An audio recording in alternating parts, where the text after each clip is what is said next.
Amor, imbatível amor. Capítulo 4, parte B. Mecanismos conflitivos. Insegurança e arrependimento. A criança mal amada, que padece violências físicas e psicológicas, vê o mundo e as pessoas através de uma óptica distorcida. As suas imagens serão focadas de maneira incorreta e, como consequência, causam-lhe pavor.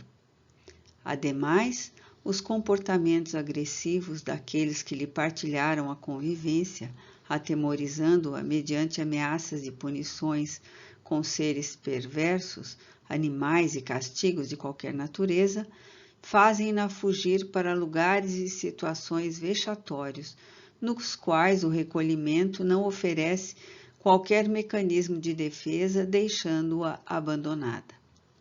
Essa sensação a acompanhará por largo período, se não por toda a existência, perturbando-lhe a conduta insegura e assinalada por culpas sem sentido, que a levarão à permanente desconsideração por si mesma, pela ausência de autoestima, por incessantes arrependimentos. Nessa instabilidade emocional, sem alguém em quem confiar e a quem entregar-se, a criança constrói o seu mundo de conflitos e nele se encerra, dominada por contínuo receio de ser ferida, desconsiderada, evitando-se participar da vida normal para poupar-se a sofrimentos e do desprezo de que se sente objeto. Para sobreviver nessa situação, transfere os seus medos e sua insegurança para a responsabilidade do conjunto social que sempre lhe parece hostil, numa natural projeção do que sofreu e não pôde eliminar. A violência de qualquer matiz é sempre responsável pelas tragédias do cotidiano, não apenas a que agride pela brutalidade, por intermédio de gritos e golpes covardes, mas também a que se deriva do orgulho, da indiferença, da perseguição sistemática e silenciosa das expressões verbais pejorativas, desestimulando e condenando, enfim, de todo e qualquer recurso que desdenha as demais criaturas, levando-as a patologias inumeráveis. A violência urbana, por exemplo, é filha legítima dos que se encontram em gabinetes luxuosos e desviam os valores que pertencem ao povo que desrespeitam, que elaboram leis injustas que apenas os favorecem, que esmagam os menos afortunados utilizando-se de medidas especiais, de exceção que os anulam, que exigem submissão das massas para que consigam o que lhes pertence de direito, produzindo o lixo moral e os desconcertos psicológicos, psíquicos e espirituais.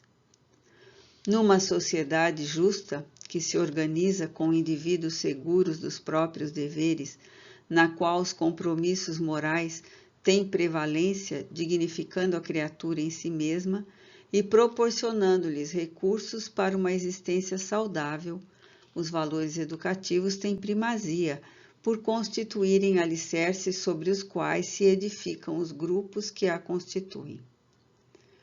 Lúcidos a respeito das necessidades que devem ser consideradas, os seus governantes se empenham com decisão para proporcionar os recursos hábeis que podem facultar a felicidade das massas.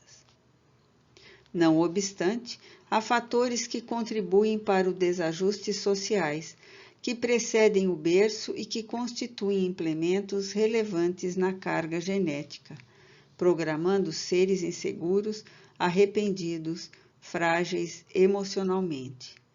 Trata-se de espíritos que não souberam conduzir-se, entregando-se a excessos e dissipações que o prejudicaram, mas também perturbaram outras vidas, produzindo lesões nas almas, que agora ressumam em conflitos inquietadores. Esses mesmos fatores induziram-nos a reencarnar-se em grupos familiares, onde as dificuldades ambientais e os relacionamentos afetivos gerariam insegurança, levando à dubiedade de comportamento. após qualquer ação, boa ou má, a irrupção do arrependimento, mais aflição que sentimento de autorrecuperação.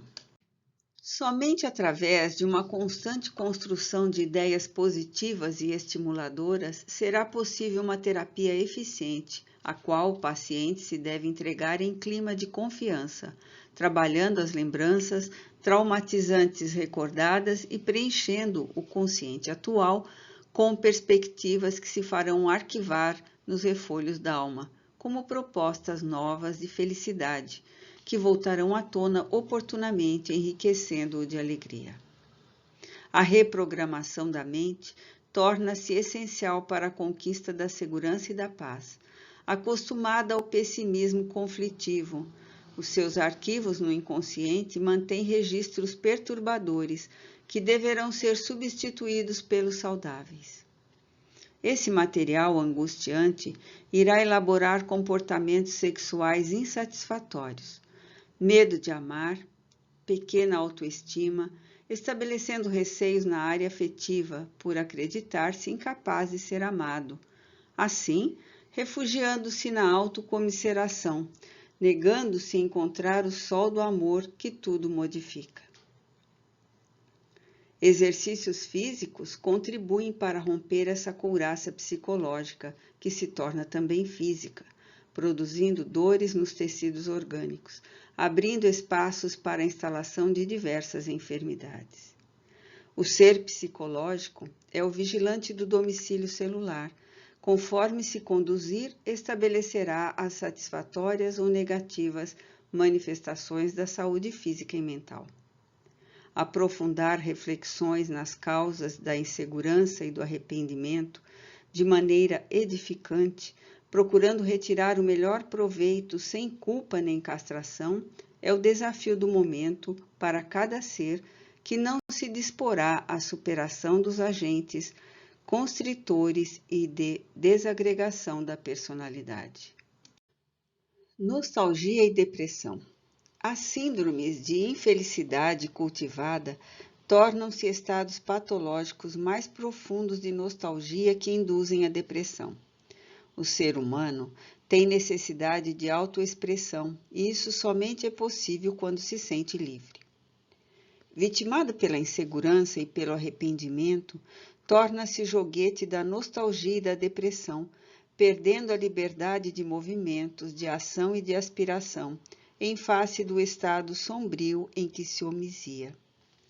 A nostalgia reflete evocações inconscientes que parecem haver sido ricas de momentos felizes que não mais se experimentam. Pode proceder de existências transatas do espírito, que horas recapitula nos recônditos profundos do ser, lamentando sem dar-se conta, não mais os fruir, ou de ocorrências da atual. Toda a perda de bens e de dádivas de prazer, de júbilos que já não retornam, produzem estados nostálgicos. Não obstante, essa apresentação inicial é saudável, porque expressa equilíbrio, oscilar das emoções dentro de parâmetros perfeitamente naturais. Quando, porém, se incorpora ao dia a dia, gerando tristeza e pessimismo, torna-se distúrbio que se agrava na razão direta em que reincide no comportamento emocional. A depressão é sempre uma forma patológica do estado nostálgico. Esse deperecimento emocional faz-se também corporal, já que se entrelaçam os fenômenos físicos e psicológicos. A depressão é acompanhada quase sempre da perda da fé em si mesmo, nas demais pessoas e em Deus. Os postulados religiosos não conseguem permanecer gerando equilíbrio, porque se esfacelam ante as reações aflitivas do organismo físico. Não se acredita capaz de reagir ao estado crepuscular.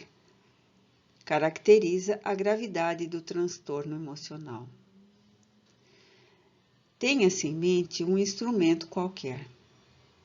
Quando harmonizado com as peças ajustadas, produz sendo utilizado com precisão na função que lhe diz respeito. Quando apresenta qualquer irregularidade mecânica, perde a qualidade operacional. Se a deficiência é grave, apresentando-se em alguma peça relevante, para nada mais serve. Do mesmo modo, a depressão tem a sua repercussão orgânica ou vice-versa. Um equipamento desorganizado não pode produzir como seria de desejar. Assim, o corpo em desajuste leva a estados emocionais irregulares, tanto quanto esses produzem sensações e enarmonias perturbadoras na conduta psicológica. No seu início, a depressão se apresenta como desinteresse pelas coisas e pessoas que antes tinham sentido existencial, atividades que estimulavam a luta, realizações que eram motivadoras para o sentido da vida. À medida que se agrava, a alienação faz que o paciente se encontre em um lugar onde não está a sua realidade. Poderá deter-se em qualquer situação sem que participe da ocorrência, olhar distante e a mente sem ação, fixada na própria compaixão, na descrença da recuperação da saúde.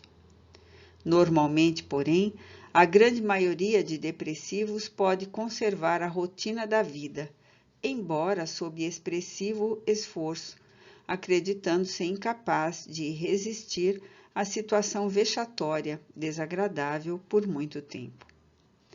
Num estado saudável, o indivíduo sente-se bem, experimentando também dor, tristeza, nostalgia, ansiedade, já que esse oscilar da normalidade é característica dela mesma.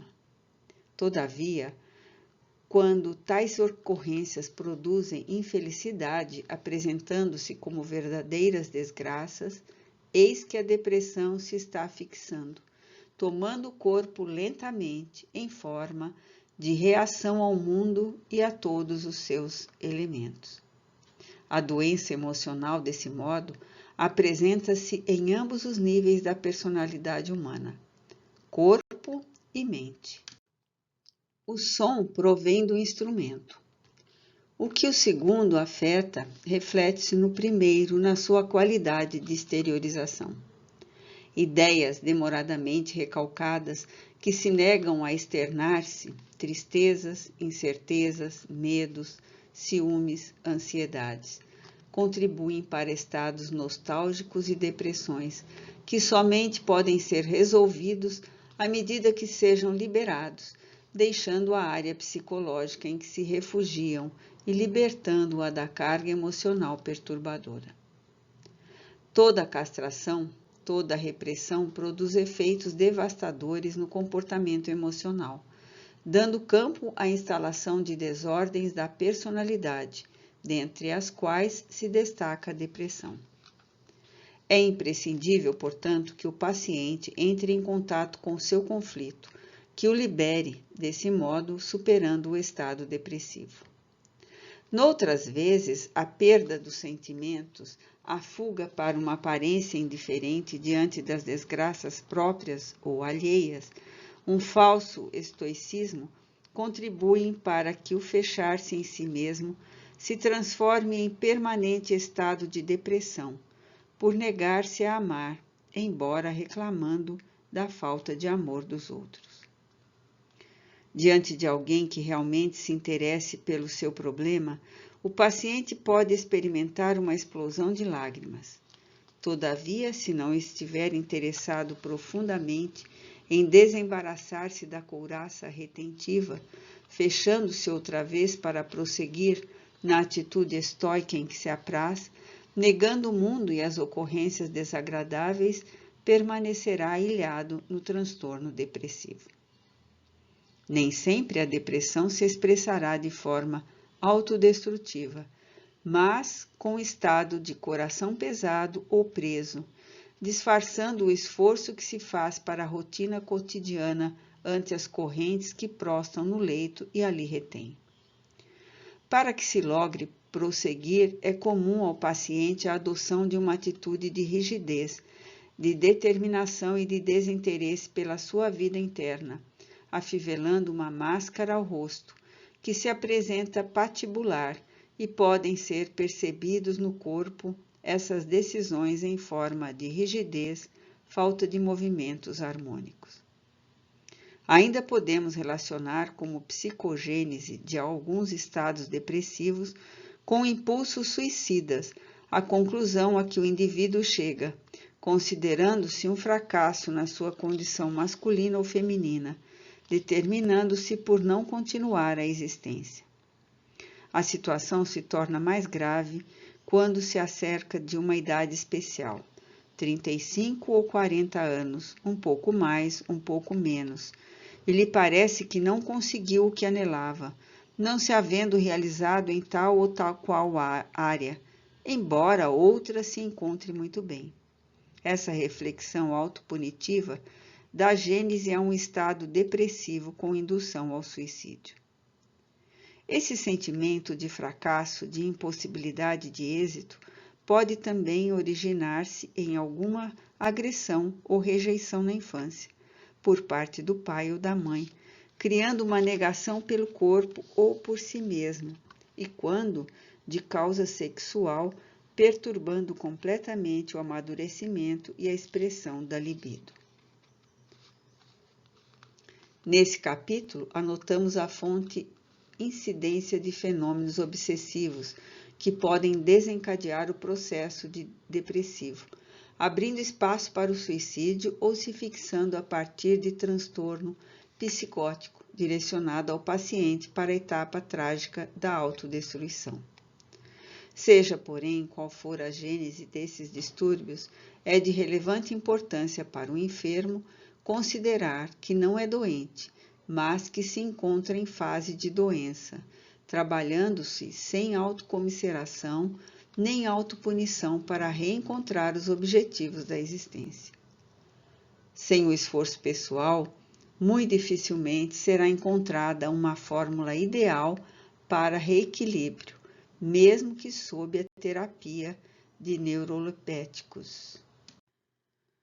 O encontro com a consciência por meio de avaliação das possibilidades que se desenham para o ser no seu processo evolutivo tem valor primacial, porque o liberta da fixação da ideia depressiva, da autocompaixão, facultando o campo para a renovação mental e a ação construtora. Sem dúvida, uma bem orientada disciplina de movimentos corporais, revitalizando os anéis e proporcionando estímulos físicos, contribui de forma valiosa para a libertação dos miasmas que intoxicam os centros de força. Naturalmente, quando o processo se instala, nostalgia que conduz à depressão, a terapia bioenergética, Reiki, como também a espírita, a logoterapia, Viktor Frankl, ou conforme se apresentem as síndromes, o concurso do psicoterapeuta especializado, bem como de um grupo de ajuda se fazem indispensáveis. A eleição do recurso terapêutico deve ser feita pelo paciente, se dispuser da necessária lucidez para tanto, ou a dos familiares com melhor juízo, a fim de evitar danos compreensíveis, os quais, ocorrendo, geram mais complexidades e dificuldades de recuperação. Seja, no entanto, qual for a problemática nessa área, a criação de uma psicosfera saudável em torno do paciente, a mudança de fatores psicossociais no lar e mesmo no ambiente de trabalho constituem valiosos recursos para a reconquista da saúde mental e emocional. O homem é a medida dos seus esforços e lutas interiores para o autocrescimento, para a aquisição das paisagens emocionais. Existências fragmentadas. O ego, utilizando-se de técnicas para mascarar-se, recorre com frequência a mecanismos sutis quando se vê defrontado pelo dever de assumir responsabilidades que se derivam dos atos insensatos, tais como transferência de culpa e autopunição. No primeiro caso, torna-se-lhe mais fácil, racionalmente, fugir para a inocência e a fragilidade, direcionando acusações a outrem, do que enfrentar-se e, no segundo caso, o recurso da autopunição castrador e infeliz, como anestésico para a consciência e liberação de um conflito, mesmo que gerando outros. Reprimindo-se desde a infância mal vivida, o ser escamoteia os sentimentos e procura viver conforme os estereótipos convencionais, impedindo-se a autorrealização, o enfrentamento lúcido, a coragem para assumir responsabilidades e delas desincumbir-se sem conflito. Ansiando por liberdade, defronta os impedimentos sociais e comportamentais, passando a ocultar os sentimentos e sofrer insatisfações que se sombreiam com perturbações psicológicas e desencantos. Não se resolvendo por lutar contra os impedimentos à felicidade, que é a harmonia interior em identificação com os propósitos de elevação, vive fragmentariamente, tornando a existência um fadário de pesada condução. Somente por intermédio de uma resolução firme é que pode romper os fortes elos que o prendem aos sofrimentos desnecessários, mantendo a decisão de não se furtar às consequências e superá-las a qualquer preço. Os gregos antigos, experimentando as mesmas injunções psicológicas, conceberam através da mitologia os referenciais para bem traduzirem as ocorrências e seus efeitos em bem entretecidas catarses, que ainda servem de modelo para um bom entendimento dos conflitos humanos e suas soluções. No mito de Prometeu, por exemplo, vemo-lo roubando o fogo sagrado de Zeus, a fim de auxiliar os homens que se encontravam condenados às grandes trevas. Surpreendido, foi aprisionado por 30 séculos, acorrentado a um rochedo até ser libertado por Heracles. Nesse período, tinha o fígado exposto a um abutre que o devorava incessantemente, enquanto o órgão se refazia a fim de que o seu fosse um suplício sem limite. Em face da trágica ocorrência, quando ficou livre, aconselhou ao irmão Epimeteu que se mantivesse advertido e lúcido, não aceitando presente algum de Zeus, que certamente planejava desforço. Invigilante, porém, Epimeteu deixou-se seduzir por bela jovem que Zeus lhe enviara, e conduzia uma preciosa caixa. Tratava-se de Pandora, que após conquistá-lo e dominá-lo, abriu o cofre e espalhou o bafio das pestes, do sofrimento, das misérias que passaram a predominar no mundo. Apesar de ademoestado, o irresponsável deixou-se conduzir pela imprevidência egóica, passando a sofrer-lhe as consequências e tornando-se causador das desgraças humanas. Prometeu, como o nome significa, é aquele que prevê, que percebe antes, enquanto Epimeteu é o que desperta tardiamente, que toma conhecimento depois. O ego astuto não aceita as sugestões do self, que o adverte, imediatista, ambiciona o prazer voluptuoso, sem preocupação com o resultado da precipitação da irreflexão. Quando desperta, como ocorreu com Epimeteu, os danos já se avolumaram e, em vez de assumir as responsabilidades, transfere-as para os outros ou autopune-se em mecanismos de consciência de culpa e sentimento de remorso. Todas as advertências que lhe são apresentadas soam sem significação, porque deseja a própria satisfação, a imediata e tormentosa sensação saciada, que somente se converte em nova inquietação desencadeadora de diferentes conflitos. O ser, porém, está destinado à plenitude, à autorrealização, embora os desafios e as dificuldades aparentes que lhe surgem durante o período de crescimento. A planta que germina arrebenta o claustro no qual a semente jaz, encarcerada, desenvolvendo todos os conteúdos que a tipificam. Nessa ruptura, desabrocha o fatalismo biológico que a conduz à totalidade.